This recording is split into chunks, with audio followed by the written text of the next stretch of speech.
I found someone else, she texted during our romantic weekend getaway to Asheville. I stared at my phone for exactly 3 seconds, then typed back, perfect, and started planning the most methodical financial dismantling in breakup history. The irony wasn't lost on me that she chose to detonate our relationship while staying in a luxury mountain resort I was paying for, probably already planning how to explain the charges on my business credit card to her new boyfriend. My name is Connor, I'm 29, and I own a commercial HVAC repair business in Charlotte that I built from absolutely nothing after learning the trade from my grandfather who immigrated here with empty pockets and calloused hands. Grandpa lost everything in a messy divorce back in the day when his ex-wife's lawyer convinced a judge that his construction business was community property despite her never touching a tool or working a single job site, and his bitter lessons about protecting what you build stuck with me harder than any textbook or business course ever could. I met Adrienne 2.5 years ago at a local art gallery opening where she was showcasing some handmade jewelry pieces that honestly caught my eye before she did. Delicate silver work with semi-precious stones that showed genuine artistic talent and attention to detail. She was 26, a freelance jewelry designer making about $28,000 a year through craft fairs and occasional commission pieces, which barely covered her basic expenses in Charlotte's increasingly expensive market, let alone the artistic dreams she carried around like precious stones waiting to be properly set and polished. She talked passionately about opening her own boutique studio someday, creating pieces that would make people feel beautiful and confident while building a sustainable business around her artistic vision, and I found myself genuinely impressed by her creative energy and entrepreneurial ambitions. After 8 months of dating, watching her stress about rent deadlines and seeing her creative output severely limited by constant financial worry and the need to take random part-time jobs just to keep the lights on, I made what seemed like a reasonable offer to support her artistic pursuits so she could focus entirely on building something meaningful instead of constantly scrambling for survival. I covered her $1,850 monthly rent for a downtown loft that doubled as her studio space, complete with proper lighting and display areas for her work, took over her $620 Mini Cooper lease payments because she claimed reliable transportation was essential for gallery visits and craft shows, and gave her unlimited access to my business credit cards for what she called creative investments in her jewelry-making career, including premium materials, specialized tools, and networking events. The arrangement felt natural and generous, like investing in someone's potential the way I'd wished someone had invested in mine when I was starting my business with nothing but determination and my grandfather's old tool collection. For nearly 2 years I watched her create increasingly beautiful pieces while building what I genuinely thought was a partnership based on mutual respect, shared goals for the future, and the understanding that my financial support was temporary scaffolding while she built her own sustainable income. She seemed grateful and affectionate during those months, often talking about how my support allowed her to take creative risks and push artistic boundaries she never could have explored while constantly worrying about basic survival and whether she could afford next month's rent or groceries. Looking back with brutal clarity, I realize I was funding a comfortable lifestyle rather than supporting genuine artistic growth or business development, but at the time her appreciation felt authentic and her creative output seemed to justify every monthly payment I made on her behalf. The Asheville trip was supposed to celebrate her latest gallery showing, a milestone I thought we'd achieve together through my financial backing and her artistic talent, which makes her timing particularly brutal in retrospect since I was literally paying for the hotel room where she decided to destroy our relationship. That 3-second pause before I responded wasn't shock or heartbreak, it was me mentally calculating exactly how much money I was about to save and how quickly I could execute the most comprehensive financial separation she'd ever experienced. Within 2 hours of receiving that breakup text, I had my laptop open on the hotel room desk and my phone on speaker, executing the most methodical financial cutoff in modern relationship history while she was probably still celebrating her newfound freedom somewhere in downtown Asheville with whoever had captured her attention. I started with the business credit cards, calling each company's customer service line to immediately cancel her authorized user status on 3 separate accounts she'd been using freely for what she claimed were networking expenses and creative investments in her jewelry business, but which I now realized included luxury spa treatments she justified as stress relief, designer handbags she called essential accessories for gallery openings, and expensive wine dinners with other artists that somehow never resulted in any actual business collaborations or sales opportunities. The Mini Cooper lease was my next target, and thankfully I'd kept all the paperwork in my name since her credit score couldn't qualify for a decent interest rate on anything beyond a basic economy car. So one phone call to the dealership's finance department initiated the early termination process with a modest penalty that felt like the best money I'd ever spent, considering the alternative of continuing payments for someone who just announced she was leaving me for another man. Her downtown loft lease had a break clause I'd insisted on when we originally signed the 12-month agreement, something that seemed like unnecessary paranoia at the time but now proved to be pure genius since most landlords in Charlotte's competitive rental market don't offer such flexibility. And my call to the property management company triggered a 30-day notice that would have her scrambling for new housing arrangements by month's end.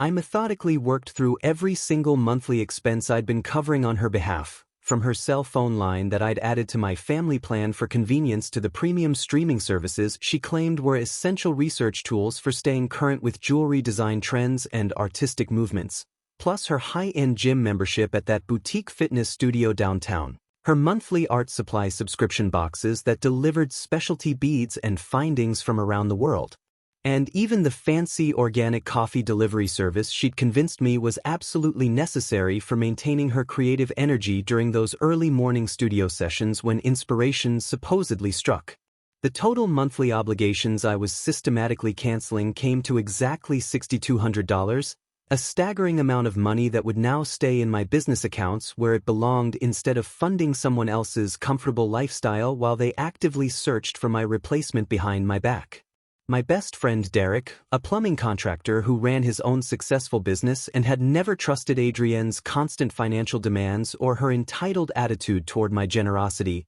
picked up his phone on the first ring when I called him from the hotel room to share the news and get some perspective from someone who knew both of us well. Derek had this irritating but ultimately valuable habit of being absolutely right about people's character, especially when it came to women who seemed more genuinely interested in bank account balances than authentic emotional connection. And I could practically hear his satisfaction mixed with concern when I explained exactly what had happened and detailed everything I'd already accomplished in terms of immediate financial damage control. He immediately invited me to drive straight to his house that night instead of staying alone in the hotel room where Adrienne's betrayal had occurred, and I gratefully accepted his offer because the last thing I wanted was to spend another minute in a space that had been contaminated by her deception and my own naive trust. I spent the entire 4-hour drive back to Charlotte creating a detailed spreadsheet on my phone using a financial app I developed for tracking business expenses, methodically documenting every canceled service with exact timelines, confirmation numbers, effective dates, and projected savings. Because my grandfather had taught me through hard experience that meticulous record-keeping was the absolute foundation of protecting yourself in any business dispute or personal conflict that might involve money. By the time I reached Derek's house around midnight, I had created a comprehensive timeline of Adrienne's complete financial dismantling that would make any forensic accountant proud, complete with projected monthly savings calculations and a crystal-clear understanding of exactly how much her selfish betrayal was going to cost her in lost lifestyle subsidies and financial security. The next morning I called my attorney, Ms. Rodriguez, a sharp corporate lawyer who specialized in business protection and had helped me structure my HVAC company to shield personal assets from potential litigation. And she reviewed my situation with the methodical precision of someone who'd seen every possible variation of relationship-based financial disputes throughout her 15 years practicing family and business law in Charlotte. She confirmed what I'd suspected but needed to hear from a qualified legal professional. Adrienne had absolutely zero legal standing to claim ongoing financial support since North Carolina doesn't recognize common law marriage arrangements regardless of cohabitation duration, and all the financial assistance I'd provided over 2.5 years had been completely voluntary with no written agreements, signed contracts, or legally binding implied arrangements that could be enforced in any court of law. Ms. Rodriguez advised me to meticulously document everything I'd already canceled, keep detailed records of any future contact attempts or communication, and prepare for the possibility that Adrienne might try increasingly desperate legal maneuvers once the harsh reality of her new financial situation fully hit her in the coming weeks. For 10 days after my systematic dismantling of her entire support system, I enjoyed complete and blissful radio silence from Adrienne, which I initially interpreted as either genuine shame about her callous betrayal or simple relief that she wouldn't have to pretend to care about me anymore while building a new relationship with whatever replacement had caught her attention during our Asheville getaway. That peaceful period ended abruptly and dramatically when her credit cards started declining at an upscale art supply store in Charlotte's trendy arts district, triggering a panicked barrage of increasingly frantic texts that began with confused questions about possible technical difficulties and quickly escalated to direct accusations of financial sabotage and explicit threats of immediate legal action against both me personally and my business reputation. Her first official attorney contact came through Benjamin Walsh, a lawyer from one of Charlotte's most prestigious downtown firms who specialized in complex family law disputes and apparently had extensive experience with high-conflict relationship situations involving significant financial entanglements. And his initial communication was a formal demand letter that arrived via certified mail exactly 3 days after Adrienne's public credit card humiliation at the art supply store. Walsh's carefully worded letter claimed that I had breached what he called an implied contract of ongoing financial support that Adrienne had reasonably relied upon when making major life decisions, including signing her expensive downtown loft lease and making substantial business investments in her jewelry career development. And he demanded $35,000 in immediate lump sum compensation plus 6 additional months of continued monthly payments to allow her sufficient time to establish genuine independent financial stability. The legal theory underlying his demand was creatively constructed but completely baseless under North Carolina law, essentially arguing that my voluntary generosity over time had somehow created a binding legal obligation that couldn't be terminated without proper advance notice and substantial financial compensation, which was absolutely absurd since no reasonable person would expect indefinite financial support after ending a long-term relationship via impersonal text message. Ms. Rodriguez responded to Walsh's aggressive demand with devastating legal precision, attaching comprehensive documentation of Adrienne's consistently wasteful spending patterns and explicitly warning that any frivolous lawsuit would result in immediate counterclaims for harassment, defamation, abuse of legal process, and potentially criminal fraud charges if our investigation discovered she'd misrepresented her expenses or deliberately hidden assets and income during our relationship. The legal posturing intensified dramatically when Walsh threatened to file emergency injunctions seeking temporary support orders and comprehensive asset freezes against my business accounts, forcing me to spend an entire stressful weekend working with Ms. Rodriguez to document every single financial transaction from our entire relationship, creating an exhaustive paper trail that revealed exactly how Adrienne had systematically exploited my generosity while contributing virtually nothing meaningful to our supposed partnership beyond physical presence. 3 weeks after the legal threats began, Adrienne made the colossal mistake of showing up at the downtown loft with her new boyfriend Marcus, a flashy cryptocurrency day trader who drove a leased Lamborghini and wore designer clothes that screamed new money desperation, plus a hired videographer she'd apparently convinced to document what she dramatically called illegal eviction proceedings for potential social media content. I arrived with professional movers from a company I'd used for business relocations, Derek as my backup witness and moral support, and manila folders containing receipts that proved my legal ownership of every single piece of furniture, electronics, and expensive art equipment currently sitting in that loft space. The confrontation was tense from the moment I walked through the door, with Adrienne immediately launching into a rehearsed speech about tenant rights and unlawful seizure of personal property while her videographer captured everything for what I assumed would become a carefully edited sob story about financial abuse and controlling men. Marcus positioned himself near my 65-inch television like some kind of guardian protecting stolen treasure, apparently unaware that I had the Best Buy receipt in my folder along with the extended warranty paperwork I'd purchased when setting up her studio space. during the increasingly heated standoff, I discovered something that completely changed my understanding of Adrienne's financial situation and revealed just how thoroughly she'd been deceiving me throughout our entire relationship. Hidden in her jewelry workstation drawers were detailed records of a side business she'd been running for over a year, selling handmade jewelry pieces through an online marketplace and at craft fairs around the region, using materials purchased exclusively with my credit cards while pocketing every single dollar of profit in a secret bank account that now totaled over $18,000 according to her own meticulous bookkeeping. The revelation was absolutely stunning because she'd been crying poverty and claiming financial hardship while systematically stealing from me to build her own private nest egg, essentially using my generosity to fund a business that she'd hidden from me completely while pretending to struggle as a starving artist. Marcus made the situation infinitely worse by attempting to physically prevent the moving crew supervisor from removing the television, leading to a heated confrontation where he threatened to call police for attempted theft while waving his phone around like some kind of legal authority, apparently unaware that interfering with legitimate property recovery could constitute criminal obstruction.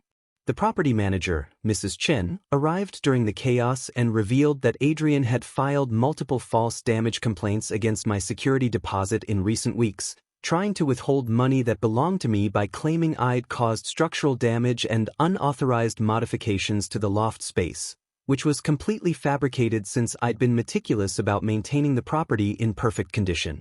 Mrs. Chen had security camera footage showing Adrienne and Marcus deliberately damaging wall paint and scratching hardwood floors in areas where my furniture had been positioned, clearly attempting to create evidence for her fraudulent damage claims, which added another layer of calculated deception to her already impressive resume of manipulation and theft. The whole experience was surreal, watching someone I'd loved and supported for years reveal herself as a complete stranger capable of elaborate financial fraud and property damage schemes, but I maintained my composure and methodically reclaimed everything that belonged to me while Derek documented the entire process with his own phone camera. I left behind only one item, a $2,400 custom jewelry workstation I'd built for her as a surprise gift 6 months earlier, complete with specialized lighting, organized storage compartments, and premium tools, because looking at it now just reminded me of how naive I'd been to invest so much time and money in someone who viewed my generosity as weakness to be exploited rather than love to be treasured. Walking out of that loft for the final time felt like emerging from a financial and emotional prison I hadn't even realized I'd been trapped in, and seeing Adrienne's panicked expression as her comfortable lifestyle literally walked out the door with professional movers gave me more satisfaction than any revenge fantasy could have provided. Within 48 hours of our loft confrontation, Adrienne launched a full-scale social media campaign designed to portray herself as a victim of financial abuse by a controlling contractor, posting a viral TikTok series that gained over 50,000 views and generated massive sympathy from strangers who had no understanding of the real situation or her calculated manipulation throughout our relationship. Her carefully crafted narrative painted me as a possessive businessman who had used money to control and isolate her, then vindicatively destroyed her life when she tried to escape, conveniently omitting any mention of her secret $18,000 bank account or the systematic way she'd exploited my generosity while planning her exit strategy. The social media strategy backfired spectacularly when several local jewelry store owners recognized the story and reached out to me directly, revealing that Adrienne had been using my name and credit information to establish wholesale accounts at their businesses without my knowledge or consent, essentially committing identity fraud to access professional discounts and exclusive materials for her hidden side business. These store owners had been wondering why a successful HVAC contractor was personally purchasing large quantities of specialty jewelry supplies and precious metals, and my explanation about Adrienne's deception finally made sense of transactions they'd found suspicious for months. The Charlotte arts community, which is surprisingly tight-knit and gossip-driven despite the city's size, quickly identified me as the generous boyfriend who'd funded Adrienne's entire lifestyle while she networked at gallery openings and craft shows, and the reaction from established artists was immediate and brutal in their assessment of her professional ethics. A prominent gallery owner who had been seriously considering Adrienne for a featured artist slot in an upcoming show quietly withdrew the opportunity, citing concerns about professional integrity and ethical business practices after learning how she'd been funding her artistic career through deception and hidden income streams. The jewelry design community, which operates more like a small town than most people realize, completely ostracized her after discovering she'd been systematically undercutting competitors by using my subsidized materials while publicly claiming to be a struggling independent artist barely scraping by on craft fair sales. Local artists who had viewed her as legitimate competition were furious to learn that her ability to offer lower prices came from essentially free raw materials purchased with stolen credit, giving her an unfair advantage that had cost them sales and opportunities for months. The professional consequences extended beyond just lost opportunities when established jewelry designers began sharing their experiences with Adrienne's unethical business practices, creating a reputation that would follow her throughout the regional art scene and effectively blacklisting her from legitimate galleries, craft fairs, and wholesale relationships. Her TikTok campaign had intended to generate sympathy and possibly attract new customers to her jewelry business, but instead it served as a public confession that allowed the arts community to connect suspicious patterns they'd noticed separately and realize the full scope of her fraudulent behavior. The comment sections of her viral posts gradually filled with jewelry store owners, gallery managers, and fellow artists sharing their own negative experiences with her business practices,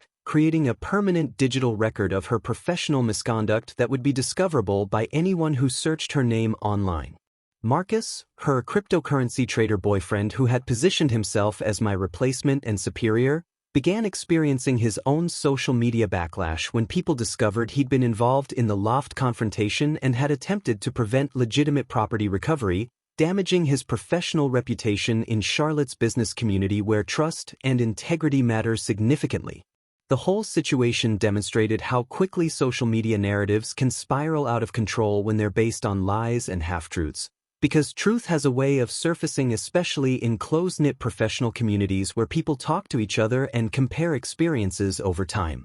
Over the following months, I learned through mutual acquaintances and Derek's surprisingly extensive network of contacts that Marcus had been living a completely fraudulent lifestyle, heavily leveraged in cryptocurrency investments and using multiple credit cards to maintain his wealthy appearance while his actual financial situation was far more precarious than anyone realized. His flashy Lamborghini was leased with payments he could barely afford, his designer clothing came from high-interest credit purchases, and his cryptocurrency day trading portfolio was built on borrowed money and margin calls that were becoming increasingly difficult to manage as the volatile digital currency markets experienced significant downturns.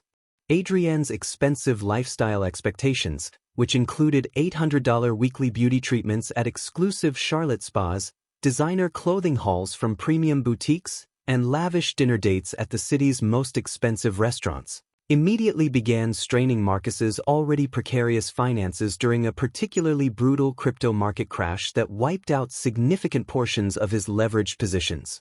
Their relationship imploded spectacularly when Marcus's trading account got margin called during a weekend cryptocurrency collapse, forcing him to liquidate what remained of his assets to cover his positions and leaving him completely unable to afford Adrienne's planned luxury vacation to Miami that she'd been posting about on social media for weeks. The financial pressure created explosive tensions between them that became visible to anyone following their social media accounts, with Marcus posting increasingly desperate content about market recovery while Adrienne shared passive-aggressive stories about men who make promises they can't keep and the importance of financial stability in relationships. Security footage from Adrienne's loft building, which Derek somehow managed to obtain through his connections in the property management industry, captured a screaming argument in the parking garage where Marcus accused her of being a financial vampire who had systematically destroyed his business relationships and reputation through her social media campaign and unrealistic financial demands.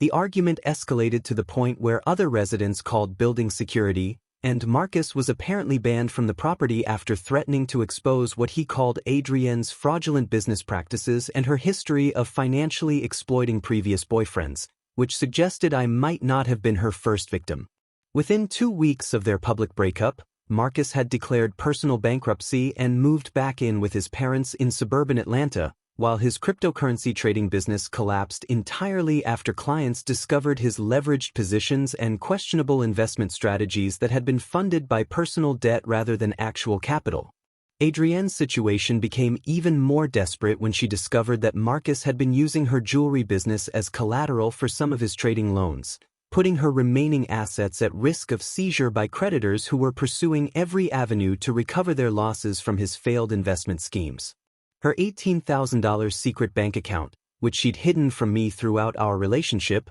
was frozen by court order after Marcus's creditors identified it as a potentially fraudulent asset transfer, leaving her with essentially no liquid assets and mounting legal bills from multiple sources. The loft lease I'd broken became impossible for her to maintain on her actual income, especially after her jewelry business reputation had been destroyed by the professional community's discovery of her unethical practices, and she was forced to move back to her parents' house in suburban Rock Hill, South Carolina, a humiliating retreat that represented everything she'd spent years trying to escape. Her jewelry, tools, and equipment, which I'd purchased with my credit cards over 2 years of supporting her artistic dreams, were repossessed by creditors when she defaulted on storage unit payments after losing the loft, and her Mini Cooper was voluntarily returned to the dealership when she couldn't make payments without my financial support. 8 months post-breakup, my HVAC business had expanded beyond my wildest expectations to include commercial refrigeration systems and specialized climate control for medical facilities, requiring 2 additional service trucks and a team of 6 highly skilled technicians who were earning excellent wages while building their own careers in the growing industry. The financial freedom from ending Adrienne's drain on my resources allowed me to reinvest $6,200 monthly back into business growth, equipment upgrades, and employee benefits that made my company one of the most desirable places to work in Charlotte's competitive skilled trades market. I began dating Rachel, a nurse practitioner who worked at Charlotte's main hospital system and insisted on splitting dinner bills despite my protests, demonstrating the kind of financial independence and self-respect that I'd forgotten was possible in a romantic relationship after years of being treated like a human ATM. Rachel had her own established career, owned her condo outright after years of disciplined saving, drove a practical Honda that she'd purchased with cash, and approached our relationship as a genuine partnership between equals rather than a financial opportunity to be exploited for personal gain. Derek organized a celebration dinner at one of Charlotte's finest steakhouses when I signed a major 5-year contract with the regional hospital system, joking that Adrienne had inadvertently saved me from a lifetime of financial hemorrhaging while positioning me to build real wealth through smart business decisions and strategic reinvestment. The hospital contract was worth over $2 million and included exclusive maintenance agreements for their new cardiac wing, something that would have been impossible to pursue while spending thousands monthly on someone else's lifestyle instead of investing in professional certifications, advanced equipment, and business development opportunities. During our celebration, Derek raised his beer and delivered what he called the toast of the century, thanking Adrienne for being so transparently greedy and selfish that she'd forced me to wake up before I'd invested even more time and money in someone who viewed generosity as weakness and kindness as something to be exploited rather than appreciated. I found closure in an unexpected way when I donated all of Adrienne's abandoned jewelry equipment to the community college's art program, including that $2,400 custom workstation I'd built for her, because helping genuinely struggling students pursue their dreams felt infinitely more meaningful than watching someone exploit educational resources for personal profit. The art instructor, Mrs. Patterson, was incredibly grateful for the donation and mentioned that several of her students came from backgrounds similar to my own grandfather's, working multiple jobs while learning skills that could transform their economic futures through hard work and dedication rather than manipulation and deception. Watching those young artists use the equipment with genuine appreciation and respect reminded me why I'd originally wanted to support Adrienne's dreams, and seeing their excitement about having access to professional-grade tools reinforced my belief that generosity should be directed toward people who value opportunities rather than those who view them as entitlements. The story concludes with me reflecting on my grandfather's hard-learned wisdom about protecting assets and the importance of recognizing when someone views your success as their opportunity rather than genuinely caring about your well-being and happiness. I'd learned that generosity without boundaries inevitably enables exploitation, and that the most loving thing you can do for yourself and others is to establish clear expectations about mutual respect and contribution in any relationship, whether personal or professional. Sometimes the best response to someone saying they found someone else is simply accepting that revelation at face value and responding with dignified relief rather than desperate attempts to change their mind or win them back through increased financial investment. Adrienne's betrayal had revealed her true character before I'd made any permanent commitments or legal entanglements that could have cost me significantly more than $6,200 monthly, and her timing had actually protected me from years of additional financial drain and emotional manipulation. The experience taught me that authentic love involves building something together rather than one person funding another's lifestyle, and that the right partner will appreciate your success while contributing their own value rather than viewing your achievements as resources to be consumed for their personal benefit.